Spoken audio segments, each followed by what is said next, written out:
अस्सलाम वालेकुम स्टूडेंट, कैसे हैं आप लोग। उम्मीद करता हूँ सब लोग ठीक होंगे, खैरियत से होंगे। तो स्टूडेंट, आज की इस वीडियो में हम बात करेंगे CS607 क्विज़ 4।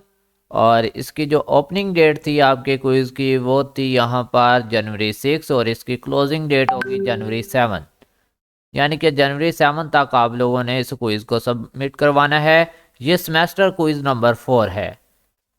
और वीडियो में मज़ीद आगे जाने से पहले आप दोस्तों को बता दूं कि CS के तमाम क्विज़ की मैं सर्विस प्रोवाइड करता हूं। और कोई स्टूडेंट मसरूफियात की वजह से अपनी ये एक्टिविटीज़ नहीं कर पाता और वो पेड बेसिस पे करवाना चाहता है, तो सामने स्क्रीन पे मेरा व्हाट्सएप नंबर है, इस पर आप रब्ता कर सकते हैं। 0344976731 मेरा व्हाट्सएप नंबर है। फर्स्ट MCQs की तरफ चलते हैं। जनाब, आपका फर्स्ट MCQs है कि if there are multiple part of extended apply fuzzy logic, ठीक है। अगर आपका फॉजी लॉजिक अप्लाई करें और उस पर जो असेस्टर इसको बेसिकली बोलते हैं, ठीक है, इसमें मल्टीपल पार्ट हैं, ठीक है, तो फिर वो बोल रहा है कि डैश आर रिसॉल्व द असेस्टर to the single number between 0 and 1, ठीक है। ये बेसिकली टेंडिडेंट्स इस तरह से वर्ड है। बेसिकली मैं इसको सेस्टर पढ़ देता हूँ क्योंकि यहाँ पे सेस्टर यूज़ होता है, इसी के ब्रैक्स एक वर्ड, ठीक है। ये थोड़ा मेरी ज़ुबान पे आ नहीं रहा। अच्छा, ऑपरेटर इसका जो है वो बेसिकली क्या है, आंसर है। ऑपरेटर जो है वो बेसिकली इसका करेक्ट आंसर है। नेक्स्ट है आपका MCQs number 2। Dash do not restrict themselves to something lying, ठीक है, wholly in either or set A or in a set -A, ठीक है, या आप सेट नॉट -A आप कर लें इसको। तो बेसिकली यहाँ पे आएगा फॉजी सेट जो है वो do not restrict themselves to something lying wholly in either set A और इन सेट नॉट -A। तो बेसिकली यहाँ पे ना क्लासिकल सेट में ये चीज़ होती है, उसमें रिस्ट्रिक्ट होती है, लेकिन इसके अंदर जो है फॉजी सेट में डू नॉट रिस्ट्रिक्ट, ठीक है। फॉजी सेट इस चीज़ को रिस्ट्रिक्ट नहीं करता, ठीक है, और क्लासिक सेट जो है वो इसको करता है। तो ये इसका आंसर है। अगर डू नॉट यूज़ हुआ हो तो फॉजी सेट, अगर डू नॉट स्टार्ट में यूज़ नहीं हुआ तो फिर आपका क्लासिकल सेट आएगा। तो ये MCQs मिलता जुलता है, तो इसको आपने देख लेना है। नेक्स्ट है कि identify which statement define classical set in a best way. कह रहे हैं कि दी गई स्टेटमेंट्स में बताएं कि कौन सा जो है वो बेसिकली डिफाइन कर रहा है आपके क्लासिकल सेट को। Classical set is a container, ठीक है, ये एक कंटेनर के तौर पे काम करते हैं। विच होली इंक्लूड और Holi exclude any given element, या वो किसी भी दिए गए एलिमेंट को ऐड कर सकते हैं या फिर वो किसी भी दिए गए एलिमेंट को निकाल सकते हैं। तो बेसिकली क्लासिकल सेट जो है वो एज अ कंटेनर के तौर पे काम करते हैं, जो कि किसी चीज़ को मुश्तमल करने के लिए या फिर मुश्तमल शुदा चीज़ को ख़त्म करने के लिए इस्तेमाल होते हैं। नेक्स्ट MCQs है इफ़ द, फिर से वही वर्ड अब ये ज़बान पे चढ़ नहीं रहा। खैर, इफ़ असेस्टर is only partially true then the output for the set is truncated according to the dash method. तो इम्प्लीकेशन मेथड, ठीक है, तो इम्प्लीकेशन मेथड के थ्रू जो है वो इसको हम बेसिकली क्या करेंगे, ट्रंकेट करेंगे, ठीक है। Fuzzy set is truncated according to the implication method. तो इम्प्लीकेशन बेसिकली आपका करेक्ट आंसर है। नेक्स्ट है आपका MCQ नंबर 5। ये आपका बेसिकली है Mamdani method was among the first control system आएगा इसका आंसर, ठीक है। ये आपके हैंडआउट्स में है, अगर आप जस्ट वहाँ पे सर्च करें ना Mamdani method was among the first dash, तो आपको आंसर मिल जाएगा, कंट्रोल सिस्टम में से है, ठीक है। First control system built using fuzzy set theory. Fuzzy set theory ने जो पहला कंट्रोल सिस्टम बनाया था ममदानी मेथड, उसका एक पहला सेट है, ठीक है। तो ये मतलब स्टार्टिंग है इसकी आपके फॉजी सेट थ्योरी की।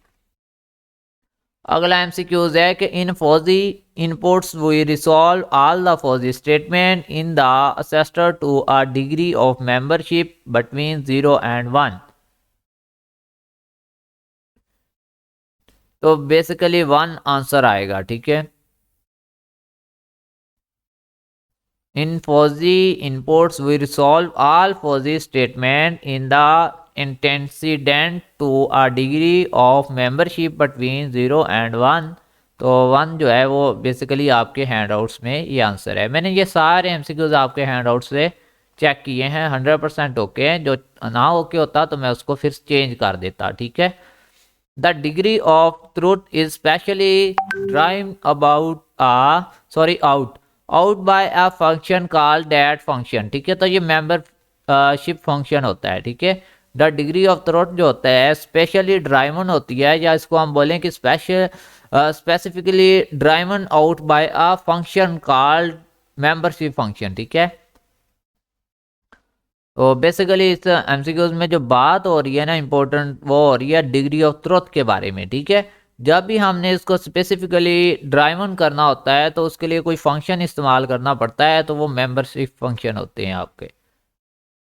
एमसीक्यूज नंबर 8 है the input of the aggregation process in the list of truncated output function return by the dash process for each rule. तो ये भी आपका इम्प्लीकेशन मेथड आएगा, या इसको प्रोसेस बोल लें या मेथड बोल लें, ठीक है। The input of the aggregation process is the list of truncated output functions return by the application process for each rule. तो करेक्ट आंसर सी वाला है। सेकंड लास्ट एमसीक्यूज है, MCQ number 9। Fuzzy dash system have multidisciplinary nature, ठीक है। जिसकी multi disciplinary nature है वो कौन सा आपका है, बेसिकली फॉजी लॉजिक होते हैं, ठीक है। अब यहाँ पे ना दो चीज़ें हम पढ़ रहे हैं आपके हैंडआउट्स के अंदर, एक फॉजी सेट होते हैं और दूसरा आपके फॉजी लॉजिक होती हैं, ठीक है। फॉजी इंटेलिजेंट, फॉजी इंटरफेस ये दोनों नहीं होते, या तो फॉजी सेट होते हैं या फॉजी लॉजिक्स होते हैं। तो ये फॉजी लॉजिक जो होते हैं ये मल्टी डिसिप्लिनरी होते हैं, और बाय नेचर मतलब इनको कह रहे हैं कि आप मल्टी डिसिप्लिनरी नेचर के होते हैं। नेचर होता है इनकी खसूसियत, इनकी जो काम की आदत है, ठीक है, इसको बोलते हैं तरीके को, काम के को। Dash logic let's use define are realistically the true function that define real are scenarios. इसके लिए फॉजी लॉजिक का इस्तेमाल होता है, ठीक है। फॉजी लॉजिक को हम यहाँ पे यूज़ करते हैं किस लिए, डिफाइन करने के लिए कि आपका जो ट्रू फंक्शन है वो बेसिकली डिफाइन करे रियल वर्ल्ड सिनेरियो को, ठीक है। Fuzzy logic lets us define more realistically the true function that define real world scenarios. तो ये फॉजी लॉजिक्स होते हैं। तो उम्मीद है स्टूडेंट आपको ये एमसीक्यूज समझ आ गए होंगे और होप सो याद भी हो गए होंगे। अगर आप चाहते हैं कि मैं इस तरह से एमसीक्यूज की वीडियो अपलोड करूं तो अच्छा सा कमेंट किया करें, वीडियो को लाइक किया करें, अपने दोस्तों के साथ शेयर किया करें। और जो इम्पोर्टेंट बात कि चैनल सब्सक्राइब नहीं करते, मैं कहता भी नहीं हूँ लेकिन अब मैं कहता हूँ तो आप इसको सब्सक्राइब किया करें, ठीक है। मिलते हैं न्यू वीडियो में, तब तक के लिए अल्लाह हाफिज़, फ़िमानिल्लाह। और अगर कोई स्पेलिंग मिस्टेक हो गई है या वर्ड पढ़ने में कोई प्रॉब्लम हो गई है तो एक बंदे में बहुत सारी खामियां होती हैं, तो इसको पॉइंट आउट करने की ज़रूरत नहीं होती कमेंट के अंदर, ठीक है। आपको समझ आ गई है बात एमसीक्यूज़ की, ये इतना काफ़ी होता है, ठीक है। अल्लाह हाफिज़, फ़िमानिल्लाह, अपना ख्याल रखिएगा।